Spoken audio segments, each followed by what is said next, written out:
नून league join करने वाले हैं अभी? दावत आया है, मुझे भी है, नवाबजादा अजी लश्करी को भी है, हमारे काफ़ी और दोस्त भी है पूरे बलूचिस्तान में। इलेक्शन सूबाई सतह पर लड़ेंगे या वफाकी सतह पर लड़ेंगे? तक ये फैसला नहीं हुआ कि मैं सूबाई से या कौमी से लड़ूंगा। इस तरीके से इस्टेब्लिशमेंट ने एक पार्टी बना कर के बाप के ज़रिए से लूट मार किया। महाजरीन को यहाँ से वापस अफगानिस्तान भेज दिया जाएगा। अफगानिस्तान से जो माजिर आए हैं, हम बलूचिस्तान के लोग तो बहुत मुतासिर हुए। बलूचिस्तान के ऐसे कौन से मसाइल हैं जिनके ऊपर आप काम करना चाहेंगे? आपके साथ ना हेल्थ पॉलिसी है, ना एग्रीकल्चर पॉलिसी है, ना स्पोर्ट्स पॉलिसी है, किसी शोबे में कोई पॉलिसी नहीं है। प्रिंट मीडिया हो गया कि इस दफ़ा जो इलेक्शन होंगे वो खूंखार होंगे। अभी कौन सा हम पूरा मन बैठे हैं। एक महीना पहले मस्तंग में जो धमाका हुआ, कितने आदमी मारे। बलूचिस्तान की जो मरदमशुमारी है उसमें कुछ गड़बड़ की गई है। कौम परस्त पार्टी से लेकर मजहबी पार्टी से लेकर बाकी सेनेट की शक्ल में, कौमी असम्बली की शक्ल में, कैबिनेट में आपका बलूचिस्तान को नुमाइंदगी था। अगर बलूचिस्तान का हक मारा गया तो वो उनका जवाबदेह है, वो बलूचिस्तान को मुजरिम है। बलूचिस्तान की आवाम के लिए क्या पैगाम हो?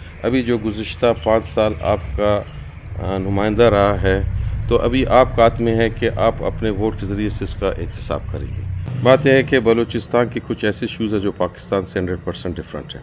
अस्सलाम वालेकुम, BNC न्यूज़ के साथ मैं हूँ फिज़ा कंवर। आज हमारे साथ साबिक वफाकी वज़ीर हुमायूं अजीज़ खुद साहब मौजूद हैं। आज हम इनके साथ बलूचिस्तान में जो इलेक्शन होने वाले हैं उन पर तबादला। आप मुझे ये बताइए कि आप इलेक्शन सूबाई सतह पर लड़ेंगे या वफाकी सतह पर लड़ेंगे? देखिए ना, जो इलेक्शन ये भी आ रहे हैं, अभी जो हमारा फ़ैसला होगा, जो हमारे दोस्त हैं और उन्हीं से हम इलेक्शन तो ज़रूर लड़ेंगे। तो उसमें अभी तक ये फ़ैसला नहीं हुआ कि मैं सूबाई से या कौमी से लड़ूंगा। इंशाअल्लाह इलेक्शन तो ज़रूर लड़ेंगे। कुछ रोज़ कबल आपसे अयाज सादिक साहब की मुलाकात हुई थी, तो सुनने में ये आ रहा है कि आपको उनकी तरफ से पार्टी में शमूलियत की दावत दी गई है, तो क्या आप नून लीग ज्वाइन करने वाले हैं अभी? देखिए ना, उनका तो दावत आया है, मुझे भी है, नवाबजादा अजी लश्करी को भी है, हमारे काफ़ी और दोस्त भी है पूरे बलूचिस्तान में। बात यह है कि बलूचिस्तान के कुछ ऐसे इशूज़ है जो पाकिस्तान से 100% डिफरेंट है। आज तक जब भी कोई भी मरकज़ी गवर्नमेंट बुलाए, बलूचिस्तान को माइनस कर दिए और बलूचिस्तान को इस्टेब्लिशमेंट में आदमी दिया। हम समझते हैं कि बलूचिस्तान एक कॉलोनी के तरह से सूबा को चलाया जा रहा है। जो आप लोगों के सामने गुज़िश्ता, आप दूसरा छोड़े, गुज़िश्ता जो 5 साल आप देखें, तकरीबन हमारे बलूचिस्तान के जो वसाइल थे, जो गरीब आवाम पर ख़र्च होने थे, एजुकेशन की मद में, हेल्थ की मद में, लाइफ स्टाक की मद में, एग्रीकल्चर, हर चीज़ के 750 अरब वो -% भी बलूचिस्तान के अवाम के ऊपर ख़र्च नहीं हुए। तो अगर इसी तरह दोबारा कोई इलेक्शन होता है तो उससे बलूचिस्तान के अवाम को कोई फ़ायदा नहीं होगा।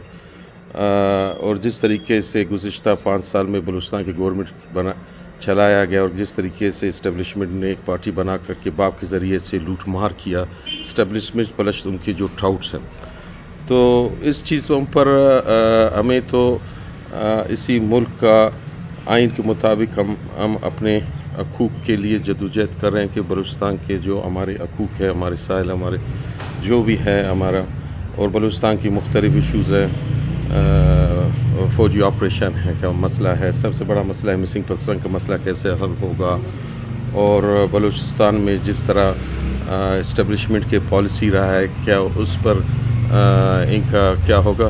तो इन चीज़ों पर हमारा डायलॉग जारी है। तो अगर इंशाअल्लाह हम समझते हैं कि हम मुस्लिम लीग नून का गवर्नमेंट साथ मिलकर बलूचिस्तान के बुनियादी जो मसले हैं उसको हल करने में कोशिश करेंगे कि अगर हम इस प्लेटफॉर्म पर इस मसलों को हल कर सकते हैं तो शायद फिर दोस्तों का जो राह होता हम उस पर वो करेंगे इंशाअल्लाह। ये बलूचिस्तान में अभी रिसेंटली ये फ़ैसला किया गया है कि अफ़गान महाजरीन को यहाँ से वापस अफ़गानिस्तान भेज दिया जाएगा, तो उनको मसाइल हो रहे हैं, वो नहीं जाना चाह रहे हैं। इस हवाले से आप क्या कहना चाहेंगे? देखिए ना, हम जो ख़ास तौर पर अफ़गानिस्तान से जो माजिर आए हैं, हम बलूचिस्तान के लोग तो बहुत मुतासिर हुए। इसमें अभी अफ़गानिस्तान का तो मेरे ख़्याल से पाकिस्तान से ज़्यादा बिज़नेस भी वहाँ पर है, अमन भी वहाँ पर है, फैसिलिटीज़ भी वहाँ पर हैं।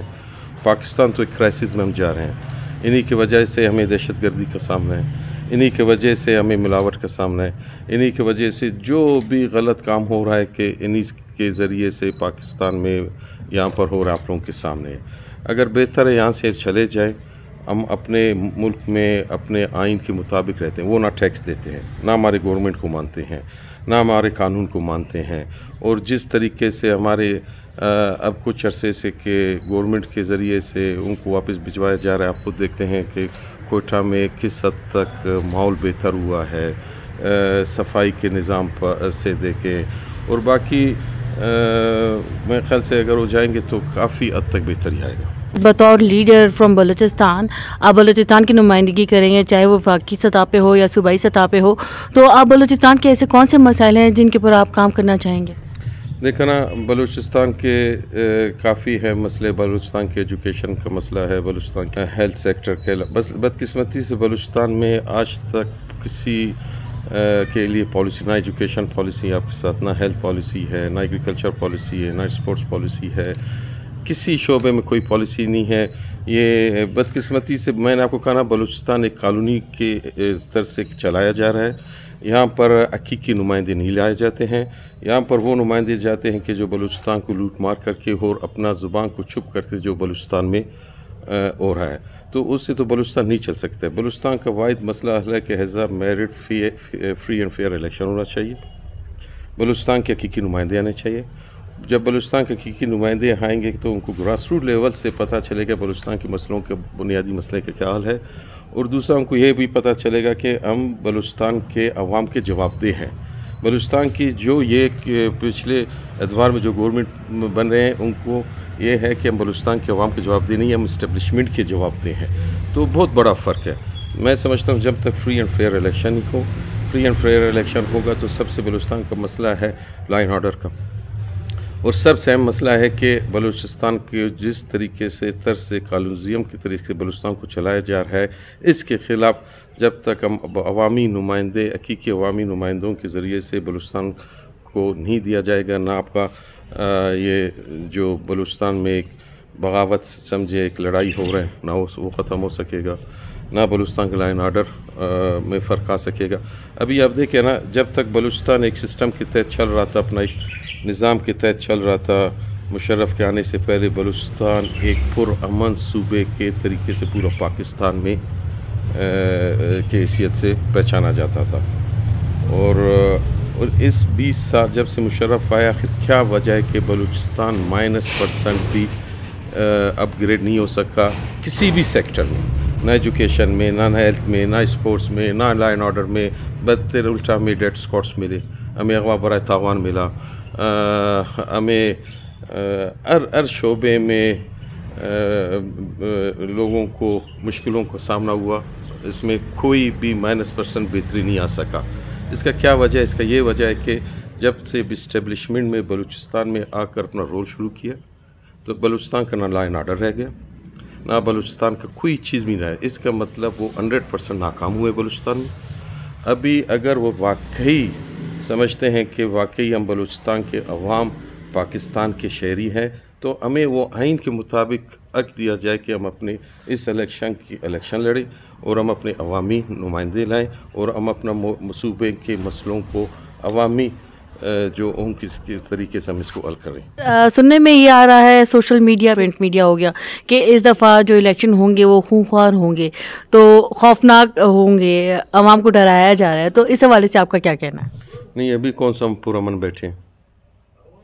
अभी 1 महीना पहले मस्तंग में जो धमाका हुआ, कितने आदमी मारे गए। अर्दिद अभी तक, जब से मैं कहता हूँ कि जब से मुशर्रफ आया बलूचिस्तान के पूरा पाकिस्तान खूनखार है। अगर आप कहते हैं अभी हम पूरा अमान है कि खूनखार होगा, तो इससे ज़्यादा खूनखार तो मेरे ख्याल से वही फ़लस्तीन का सिर्फ रह गया, बाकी तो उसमें और कुछ नहीं रहा। बलूचिस्तान की जो मरदमशुमारी है उसमें कुछ गड़बड़ की गई है, कम शुमार किए गए बलूचिस्तान के अवाम को, तो इस हवाले से आपका क्या मौक़िफ़ है? देखिए ना, मरदमशुमारी ऐसा चीज़ है कि बाद उसे मेरिट होना चाहिए।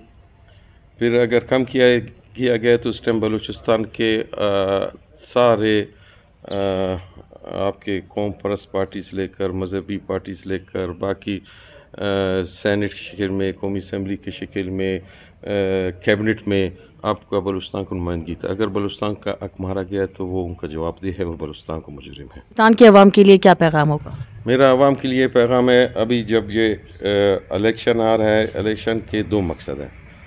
एक आप इसका एहतसाब करते हैं, दूसरा आप अपना अवामी नुमाइंदा मुंतखब करते हैं। अभी जो गुज़िश्ता 5 साल आपका नुमाइंदा रहा है, तो अभी आपका हाथ में है कि आप अपने वोट के ज़रिए से उसका एहतसाब करेंगे।